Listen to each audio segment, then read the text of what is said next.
একটি নির্দেশ।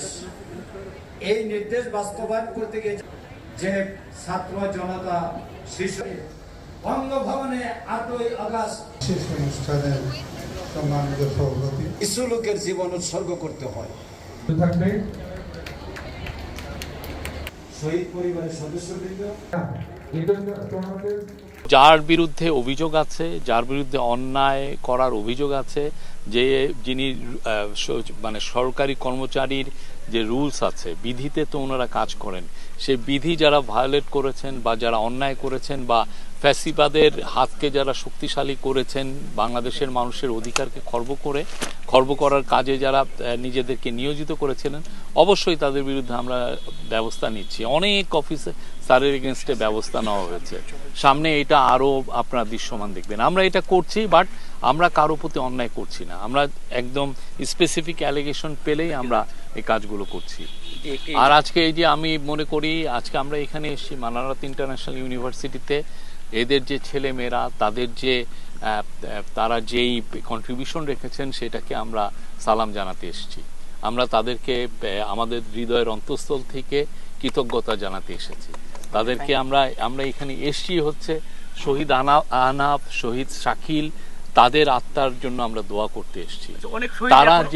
তারা যেই আমাদেরকে যেই পথ দেখিয়েছেন সেই পথ থেকে যেন আমরা বিচ্যুত না হই, আমরা যেন জাতিকে একটা সুন্দর ইলেকশন উপহার দেই, আমরা যেন জাতিকে একটা পিসফুল ডেমোক্রেটিক ট্রানজিশন আমরা উপহার দেই, এবং তারা যে অ্যাসপিরেশন করতো যে বাংলাদেশে কোনোদিন ভোট চুরি হবে না, বাংলাদেশে কোনোদিন করাপশনের কোনো ঠাঁই হবে না, বাংলাদেশে এমন কোনো ব্যবস্থা তৈরি হবে না যে ব্যবস্থায় 3-4টা লোক দৈত্য দানব হয়ে আমাদের সকলকে তাদের প্রজা বানিয়ে ফেলবেন, এরকম যেন ব্যবস্থা না হয়। তারা যেই আমাদেরকে পথ দেখিয়েছেন, আমরা সেই পথে চলতে চাই, এবং সেই জন্য আমরা আজকে এসেছি। শহীদদের প্রতি আপনার ওয়াদা যে আমরা একটা সুন্দর ইলেকশন করতে হবে, দেশে একটা ডেমোক্রেসি খুব সুন্দরভাবে ফ্রি অ্যান্ড ফেয়ার ইলেকশন, এটা ওয়াদা আমাদের সরকারের তরফ থেকে, এটা হচ্ছে আমাদের পলিটিক্যাল পার্টিগুলো থেকে। আমরা যাতে তাদেরকে উদ্দেশ্য করে যে আমরা যাতে একটা খুব পিসফুলি একটা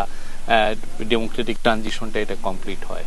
তো ফেব্রুয়ারির প্রথম হাফে ইলেকশনের টাইম ঘোষণা হবে, আমরা আশা করছি খুবই ভালো ইলেকশন হবে। এবং এই নিয়ে অনেকগুলো মিটিং, কালকেও চিফ অ্যাডভাইজার মিটিং করেছেন, ওইখানে বড় একটা বিষয় নিয়ে আলাপ হয়েছে যে যারা সিকিউরিটি দিবে ইলেকশন সেন্টারগুলো, ভোটিং সেন্টারগুলো, সেখানে বডি ক্যামেরা রাখার জন্য, যে প্রত্যেকটা যে পুলিশ অফিসার যারা থাকবেন তাদের অনেকের যাতে চেস্টের মধ্যে বডি ক্যামেরা, তাহলে পুরো জায়গাটা কতটুকু সিকিউরিটির কি অ্যাসপেক্টগুলো এগুলো খুব দ্রুত জানা যাবে।